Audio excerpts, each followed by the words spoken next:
Hello बच्चों, the question says find first 5 terms of the sequence defined by a1 equals to 1, an equals to an minus 1 plus 3 for n is greater equals to 2।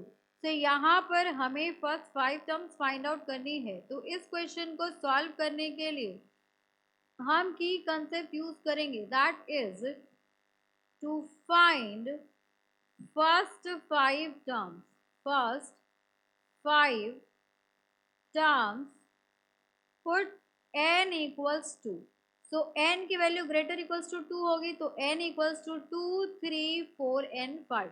Because a1 हमें already given है, तो यहाँ पर इस question में हमें a1 given है, that is equals to n, and an is equals to an minus 1 plus 3।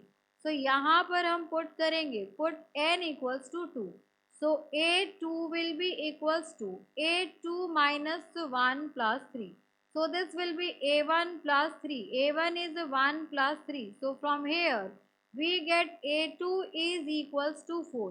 तो यहाँ से आपकी a2 की वैल्यू आ जाएगी 4। नाउ नेक्स्ट पुट करेंगे हम, put n equals to 3, so a3 will be equals to a3 minus 1, so a3 minus 1 plus 3 हो जाएगा।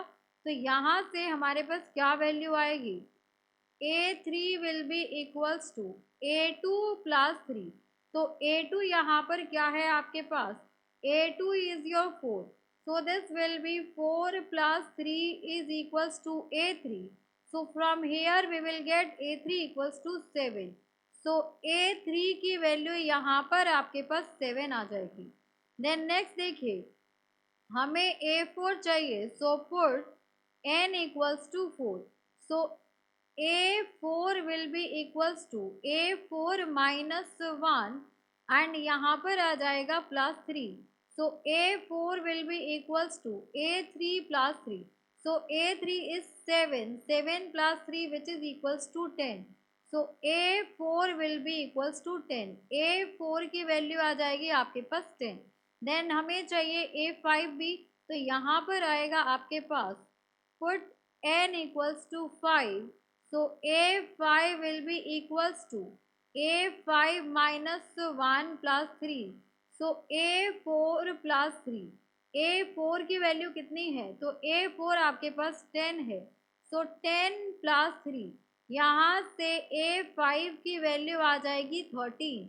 So for this question, these are the final answers because we have to find first 5 values। तो यहाँ से हमें a1 given है, a2 find out कर लिया, a3, a4 and a5।